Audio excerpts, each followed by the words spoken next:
Good evening दोस्तों, आप सभी का स्वागत है। बहुत बड़ी ब्रेकिंग खबर के साथ में विस्फोटक जानकारी। राजस्थान एनएचएम ने जो है यहाँ पर संविदा की स्टाफ नर्स की भर्ती जारी कर दी है। पूरे भारत के सभी राज्यों के जीएनएम और बीएससी नर्सिंग अभ्यर्थियों के लिए 1588 पदों पर यानी टोटल पोस्ट आपकी ये रहेगी।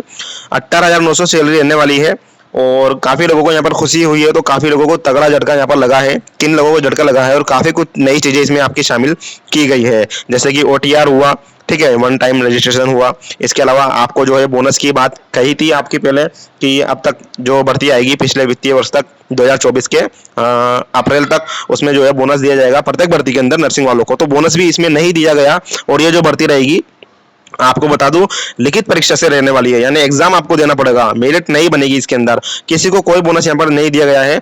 इसके अलावा इस भर्ती में यदि आप काम करते हो तो क्या क्या आपको यहाँ पर फायदे मिलेंगे, और इसके अंदर आपको सिलेबस भी जारी कर दिया गया है। ये ऑफिशियल नोटिस जारी किया है जिसके ऊपर मैं आपको लेकर चलूंगा।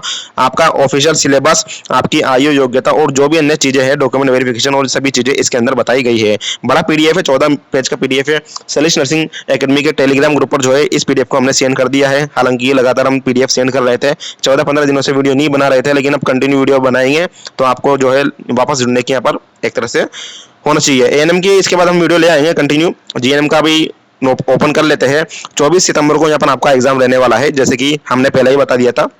वार्षिक कैलेंडर में भी बता दिया गया था गवर्नमेंट की तरफ से कि 24 सितंबर को जो है आपका एग्जाम रहेगा जीएनएम का, ठीक है, आपकी नर्सिंग की वैकेंसी का। इवनिंग की शिफ्ट में, मॉर्निंग की शिफ्ट में 24 सितंबर को ही एएनएम का एग्जाम रहेगा, यानी सुबह तो आपका एएनएम का एग्जाम रहेगा 24 तारीख को और शाम को नर्सिंग की वैकेंसी का। ये देखिए दोस्तों, बड़ी खबर है। यहाँ पे राजस्थान कर्मचारी चयन बोर्ड और इसका एड्रेस दिया गया है जो कि जयपुर में है, दुर्गापुरा में, ठीक है। यहाँ पर आपका क्रमांक नंबर, डिस्पैच नंबर भी दिया गया है। विज्ञप्ति रियल है, ऑफिशियल साइट से हमने इसको डाउनलोड किया है। 6 तारीख यहाँ पर डेट दी गई है और विज्ञापन संख्या भी आपको यहाँ पर याद रख लेना है। इससे भी सभी चीजें आपकी क्लियर हो गई। राजस्थान संविदा भर्ती नियम 2022 के अंतर्गत अब ये जो वैकेंसी आई है इसके ऊपर हम लगातार कम से कम 20 से 25 वीडियो बनाएंगे। और आपसे एक बार फिर से हाथ जोड़ के निवेदन है, भैया वीडियो को पूरा देखिएगा। फिर बोलते हो सर डॉक्यूमेंट्स में गलती हो गई, सर ये दिक्कत हो गई, सर फलाना दिक्कत हो गई। वीडियो को तो पूरी देखते हो नहीं और फिर बाद में आप कमेंट करते हो, कॉल्स करते हो, तो ये चीजें नहीं होने वाली। डेट भी मैं आपको बता दूं 10 जुलाई, यानी आज कितनी तारीख है, 6 जुलाई है।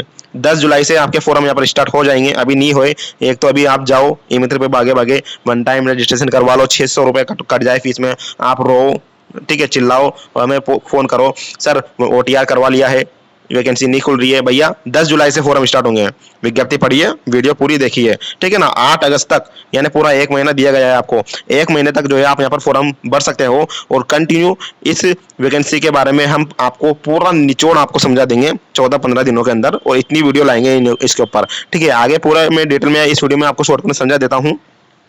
राजस्थान संविदा भर्ती नियम 2022 के अंतर्गत, ठीक है, संविदा भर्ती नियम हम यहाँ पर बोल दिया है इन्होंने पहले ही, नियम 2022 यानी कॉन्ट्रेक्चुअल नियम के अंतर्गत वैकेंसी आई है भैया। 18,900 सैलरी इसलिए आपको दे रहा है, नहीं तो 6,000 रुपए में आपसे जो है शोषण करवाते हैं।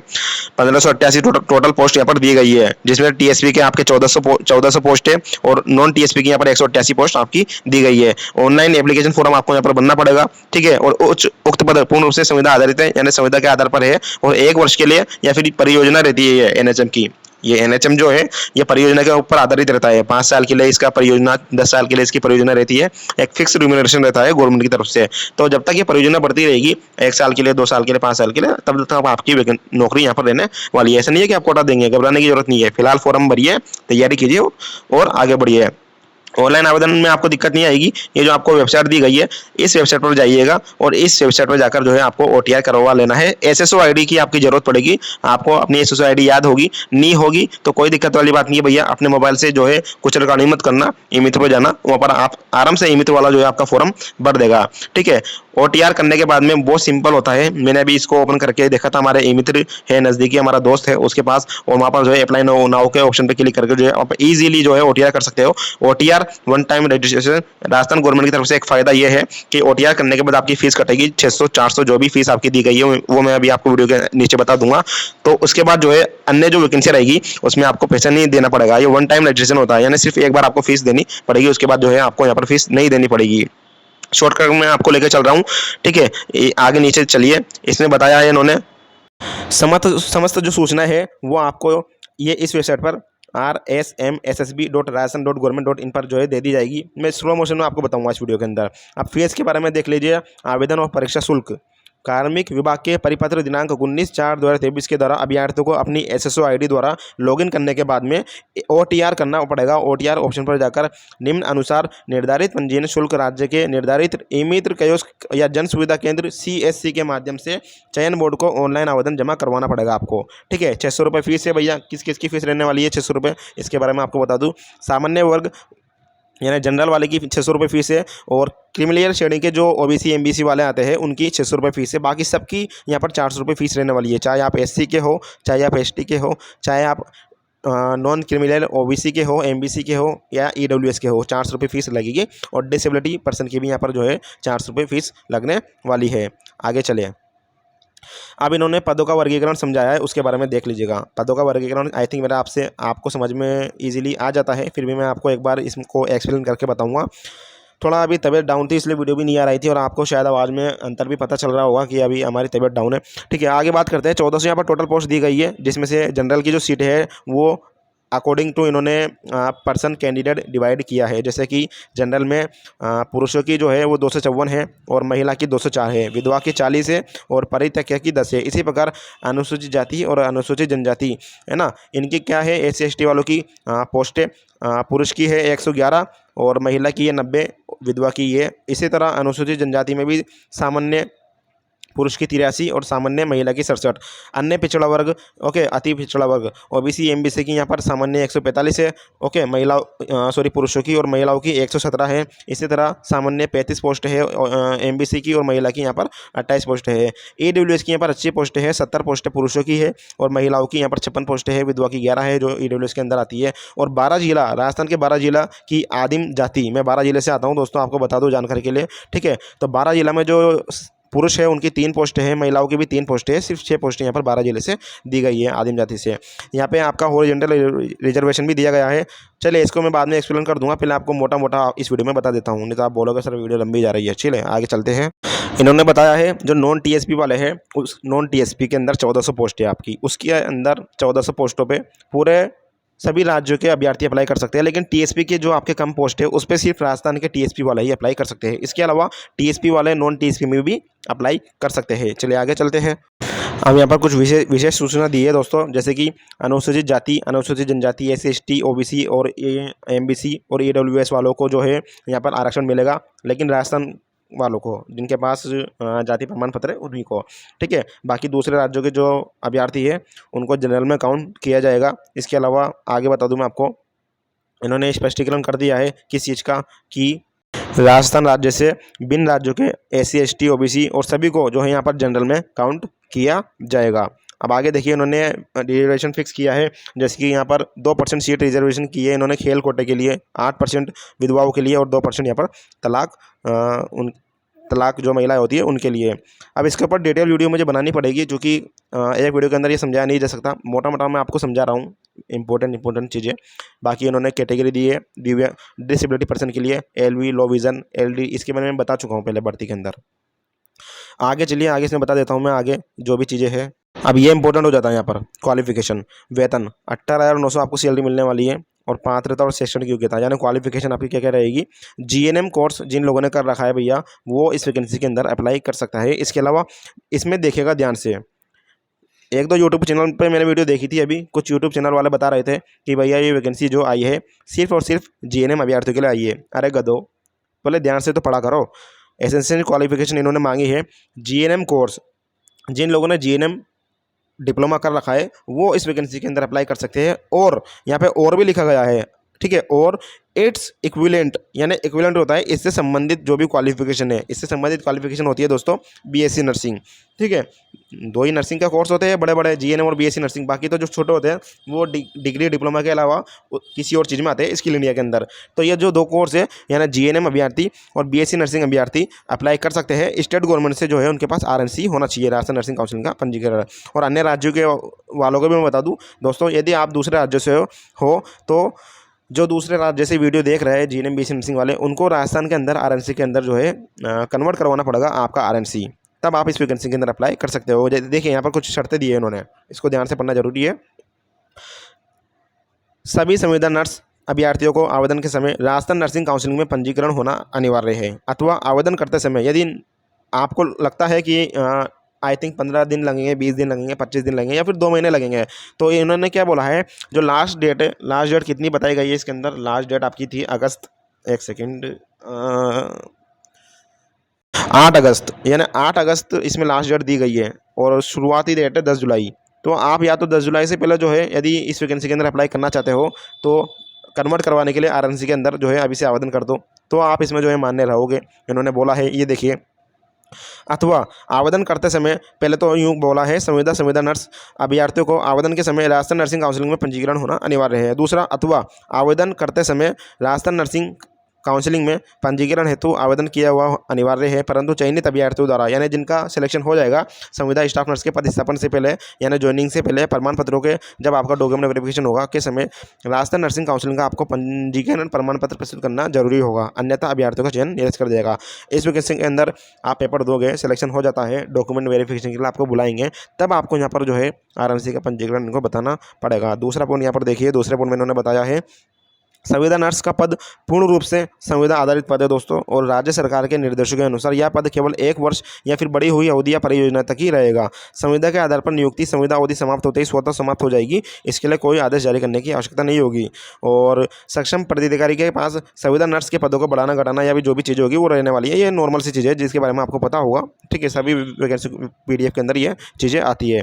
अन्य योग्यताएं इन्होंने बताई है, स्वास्थ्य और चरित्र अच्छा होना चाहिए, भारत का नागरिक होना जरूरी है, ठीक है। आयु सीमा के बारे में बता दूं मैं आपको, आयु सीमा के बारे में इन्होंने बताया है, आपकी जो आयु है वो 1 जनवरी 2024 को 21 वर्ष और अधिकतम 40 वर्ष की होना जरूरी है। किसके अनुसार? 1 जनवरी 2024 के अनुसार आप गणना कर लेना, 1 जनवरी 2024 तक आपकी जो आयु 21 वर्ष न्यूनतम और 40 वर्ष अधिकतम होनी चाहिए। बाकी छूट भी दी गई है, जैसे कि SC ST OBC MBC EWS वालों को 5 साल की छूट है, और जनरल की जो महिलाएं हैं उनको 5 साल की है, और बाकियों को जो है आर्थिक रूप से कमजोर 10 साल की छूट है, जो राजस्थान के राज्य मूल निवासी है, ठीक है। बाकी जो अन्य राज्यों के हैं उनको तो 21 और 40 साल की यहाँ पर एज लिमिट रहने वाली है, कोई छूट यहाँ पर नहीं मिलेगी। काफ़ी चीज़ें इसमें दी गई है विवाह पंजीकरण के बारे में। अब परीक्षा शुल्क किस तरह से आपको देना है इसके बारे में भी इन्होंने बताया है। आप जो परीक्षा शुल्क दोगे वो ई मित्र वाला कर देगा यार। देखिए, आपसे रिक्वेस्ट है, आप अपने मोबाइल से कुछ रिकॉर्डिंग ना करें, कोशिश ना करें कि आप अपने मोबाइल से फॉर्म भरते, थोड़ा सा परेशानी होगी आपको। ई मित्र पर जाइए और वहाँ पर जाकर जो है आपको फॉर्म भरना है। फीस आपको अपने ATM कार्ड से या फिर अपने UPI माध्यम से करनी है, ताकि कोई दिक्कत आती है बाद में तो फीस रिटर्न हो जाएगी आपके मोबाइल के अंदर, आपके अकाउंट के अंदर ही। ऑनलाइन आवेदन पत्र दिनांक 10 जुलाई से और 8 अगस्त तक जो है फॉर्म भरे जाएंगे। इसमें बोनस की कई बात नहीं दी गई है, ना तो CHO को बोनस मिलेगा, ना कोविड वालों को बोनस मिलेगा, ना किसी अन्य अभ्यर्थियों को बोनस मिलेगा। इसमें किसी को जो है बोनस तो मिलेगा, सॉरी, लेकिन बोनस नहीं जुड़ेगा। 2 चीज़ें होती है, बोनस मिलना और बोनस जुड़ना, ठीक है। इस वैकेंसी के अंदर आप लग जाते हो, 3 साल काम कर लेते हो तो 30% मिलेगा आपको, ठीक है ना, इसमें कोई शक नहीं है, 100%। लेकिन ये जो भर्ती है ये लिखित माध्यम से भर्ती है दोस्तों, मेरिट के माध्यम से नहीं है। इसमें आप जितने अंक प्राप्त करोगे उतना ही आपका सिलेक्शन के चांसेस बढ़ेंगे। परीक्षा आयोजन के बारे में देख लीजिए। अब संविदा जो कि आपकी ये भर्ती है ये 24 सितंबर को संभावित है, कंफर्म नहीं है, संभावित है, यानी आगे भी जा सकती है। और जो भी सूचना और चीज़ें हैं वो वेबसाइट पर और प्रेस विज्ञप्ति के माध्यम से जारी कर दी जाएगी। हालांकि आपको हमारे टेलीग्राम ग्रुप पर ज्वाइन कर लेना है, व्हाट्सएप ग्रुप ज्वाइन कर लेना है। हम लगातार वहाँ पर जो है सभी चीज़ें डालते जाएंगे। प्रवेश पत्र भी आपको जो है ईमेल आईडी के माध्यम से आपको प्राप्त हो जाएगा। टोकन नंबर पर ध्यान देना है आपको जब आप फीस जमा कराओगे। फ़ोन नंबर आपको ईमेल आईडी बिल्कुल एक्यूरेट, बिल्कुल सही सही आपको जो है फिल करनी है ईमेल पर जाकर, ठीक है। इसके अलावा अनापत्ति प्रमाण पत्र क्या होता है? अनापत्ति प्रमाण पत्र NOC होती है। यदि आप कहीं काम कर रहे हो तो वहाँ से आपको NOC यहाँ पर जो है लानी पड़ेगी। क्या लिखा है इसके अंदर? सभी आवेदक जो पहले से ही सरकारी नौकरी में है या सरकारी उपक्रमों में नियुक्त है, उन्हें अपने नियोक्ता को इस परीक्षा के लिए आवेदन पत्र प्रस्तुत करने से पूर्व में ही लिखित में सूचित करते हुए आवेदन करना चाहिए। अब आगे बात करेंगे नियुक्ति की अयोग्यताएँ। तो इसमें काफ़ी चीज़ें दी गई है, वही है जो पहले बताई थी भाई, कौन कौन को जो है यहाँ पर अप्लाई नहीं कर सकता इस वैकेंसी के अंदर। 2 से ज़्यादा बच्चे हैं, दहेज लिया है, फलाना ढिमकना, इसके बारे में बाद में बात करेंगे। मोटा मोटा चीज़ आपको बता देता हूँ मैं। OTR के बारे में बताया है और फोटो स्कैन के बारे में बताया है। हाँ, एक चीज़ और ये है, आपके जाति प्रमाण पत्र, हस्ताक्षर, फ़ोटो, ठीक है, मार्कशीटें, इनके बारे में देख लेना भैया। सभी कुछ बताया है, PDF को पढ़ लेना 1-2 घंटे में आराम से बैठ के किसी कोने में जाकर, ठीक है। किसको किसके अंदर अप्लाई करना है, PNG के अंदर, JPG के अंदर, PDF के अंदर, नहीं तो फिर आपको दिक्कत यहाँ पर आने वाली है। आगे देखिए इन्होंने बताया है जब आपका एग्ज़ाम हो जाएगा तो एग्ज़ाम के बाद जो है आपकी आंसर की भी यहाँ पर जारी की जाएगी और आपसे आपत्तियाँ भी मांगी जाएगी। ठीक है ना, 100 रुपये फीस लगने वाली है। यानी आपको कोई समस्या होती है, जैसे आपने एग्ज़ाम दिया, एग्ज़ाम देने के बाद क्या है आपकी आंसर की आएगी। ओके, आंसर की आने के बाद आपको लगता है कि शायद मेरे साथ गलत हुआ है, तो आप 100 रुपये फीस देके जो है यहाँ पर आपत्ति दर्ज करा सकते हो। उस पर चर्चा होगी, उस पर जो भी स्टैंड होगा आपका यहाँ पर ले लिया जाएगा। अब ये देखिए यहाँ पर रिटन एग्ज़ाम के बारे में उन्होंने बताया है, पढ़ लेना एक बार अच्छी तरह से। सामान्यतः सभी परीक्षार्थियों को प्रश्न पत्र उत्तर स्वयं अपने हासिल करने होंगे। ओके, मतलब कुल मिला के बात यह है कि ये जो एग्ज़ाम रहने वाला है उसके बारे में मैं आपको बता दूंगा आगे। ऑनलाइन आवेदन में जो भी संशोधन प्रक्रिया है वो भी आपका होगा, यानी करेक्शन पोर्टल आपका ओपन होगा दोस्तों, कोई दिक्कत वाली बात नहीं है। और करेक्शन पोर्टल में क्या क्या चीज़ें रहेगी वो इसमें देख लीजिएगा आप। यदि कोई अभ्यर्थी अपने ऑनलाइन आवेदन में संशोधन कराना चाहता है तो 300 रुपये आपकी फ़ीस लगेगी दोस्तों। और 7 दिन के लिए 7 दिन के अंतर्गत 7 दिन के लिए जो है ये पोर्टल खुल जाएगा। फ़ोटो, हस्ताक्षर और जो भी अन्य सूचना है, जाति प्रमाण पत्र, उसमें आप जो है कर सकते हो। बाकी जो OTR है तो OTR के समय जो भी चीज़ें रहेगी वो उसके अंदर वही रहने वाली है। अब आगे देखिए प्रमाण पत्र के प्रावधान के संबंध में यहाँ पर जाति प्रमाण पत्र के बारे में उन्होंने बताया है कि OBC, MBC जो भी चीज़ें होती है उनको जो है 1 साल से ज़्यादा पुराना जैसे OBC वाले हैं, MBC वाले हैं और EWS वाले हैं, 1 साल से ज़्यादा पुराना ना हो। ओके, यदि 1 साल से ज़्यादा पुराना है तो शपथ पत्र की आपको ज़रूरत पड़ेगी DV टाइम में। अन्य यूट्यूब चैनल के चक्कर में ना है, डॉक्यूमेंट वेरिफिकेशन के समय आपको शपथ पत्र की ज़रूरत पड़ेगी। ऐसा नहीं है कि आपका 1 साल से पुराना है तो आपको जो है जनरल में काउंट कर लिया जाएगा, ऐसा कुछ भी नहीं है। ठीक है ना, कोई समस्या नहीं आने वाली। हम बैठे हैं आपके साथ में, पूरा सलीस नर्सिंग एकेडमी का जो है परिवार और हम और हमारी टीम आपके साथ में बैठी हुई है। 1 साल से ज़्यादा पुराना है, शपथ पत्र लगा देना भैया। OBC के हो, MBC के हो, EWS वाले हो, पूरे भारत के जो है इसमें फॉर्म अप्लाई कर सकते हैं। काफ़ी चीज़ें इसमें दी गई है जिसको अभी पढ़ना पड़ेगा। अभी थोड़ा अर्जेंट में जानकारी के तौर पर जो है हम आपको वीडियो बना रहे हैं ताकि आपको पता चले कि वैकेंसी आ गई है और क्या क्या कुछ इसके अंदर जो है मोटी मोटी चीज़ें बताई गई है। ये देखिए गलत सूचना प्रावधान करने पर। अब यहाँ पर सिलेबस के बारे में बताया है, स्कीम के बारे में बताया है। जो आपका स्कीम रहेगा परीक्षा वो बिल्कुल CHO के पैटर्न के अकॉर्डिंग इन्होंने बताया है। यानी आपका जो एग्ज़ाम रहेगा वो ऑफलाइन होगा, कागज़ पर होगा, कंप्यूटर पर नहीं होगा। 1.5 घंटे का पेपर होगा, 90 मिनट का, 100 क्वेश्चंस रहेंगे। सभी प्रश्नों के अंक समान होंगे। प्रत्येक प्रश्न 4 अंक का होगा। गलत जवाब दोगे तो 1/4 आपको यहाँ पर काटा जाएगा। सिलेबस बता दूँ मैं आपको, ये देखिए सिलेबस के ऊपर मैं पर्टिकुलर वीडियो लेकर आऊँगा दोस्तों। ठीक है ना, 55 नंबर का आपका नर्सिंग का सिलेबस रहने वाला है।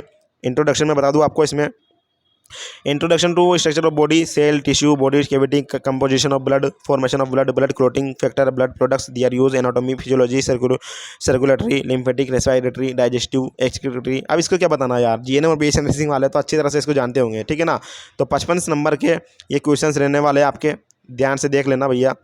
इसके अलावा 15 जो नंबर के आपके क्वेश्चंस रहेंगे वो रहेंगे राष्ट्रीय स्वास्थ्य मिशन NHM के अंतर्गत जो कार्यक्रम चलते हैं, जो योजनाएं चलती है वो आपको याद रख लेनी है 15 नंबर। और आपकी GK, राजस्थान का GK आने वाला है। विकास, भूगोल, इतिहास, परंपरा, विरासत, स्थापत्य कला, महत्वपूर्ण किले, स्मारक, लोक मेले, संगीत, त्यौहार, संस्कृति, पर्यटक 5 नंबर के। और जो भी घटनाएं हैं अंतर्राष्ट्रीय, राष्ट्रीय, राज्य स्तर की, वो 5 नंबर के आपके क्वेश्चन रहेंगे। कंप्यूटर के 5 क्वेश्चन आने वाले हैं 5 नंबर के। और सामान्य चिकित्सा, स्वास्थ्य, पोषण, स्वास्थ्य से संबंधित यानी जो जनरल क्वेश्चन होते हैं, नॉर्मली सादा क्वेश्चन जो होते हैं चिकित्सा संबंधी, वो 15 नंबर के क्वेश्चन आएंगे। टोटल 100 नंबर यहाँ पर आपका हो गया है। आगे बात कर लेते हैं बोर्ड की वेबसाइट क्या क्या दी गई है। उन्होंने बोर्ड की क्या वेबसाइट दी है, ये देखिए RSMSSB वेबसाइट है। तो ये चीज़ें थी, भर्ती अच्छी है। CHO को यहाँ पर कोई बोनस नहीं दिया गया इसके अंदर, बिल्कुल प्योर वैकेंसी है। फ्रेशर के लिए एक तरह से बहुत सुनहरा अवसर है भैया। जिनकी तैयारी मस्त झक्कास हाई लेवल पर है उनका इसके अंदर जो है सिलेक्शन हो जाएगा। 18,900 सैलरी दी गई है। मेरे हिसाब से शायद इस वैकेंसी के अंदर आपको ध्यान देना चाहिए। घर के अंदर जो है, घर के पास यहाँ पर आपको नर्सिंग ऑफिसर की पोस्ट मिलेगी। हालांकि सैलरी कम है लेकिन कोई समस्या नहीं है। ठीक है, इसमें आपके परमानेंट होने के चांसेस काफ़ी ज़्यादा बढ़ जाएंगे। बहुत अच्छी वैकेंसी है, आप ज़रूर अप्लाई करें। कोई दिक्कत आती है तो आप हमें टेलीग्राम, व्हाट्सएप ग्रुप पर संपर्क करें। हम लगातार इस वीडियो पर जो है आपको अपडेट अब देते रहेंगे। धन्यवाद दोस्तों।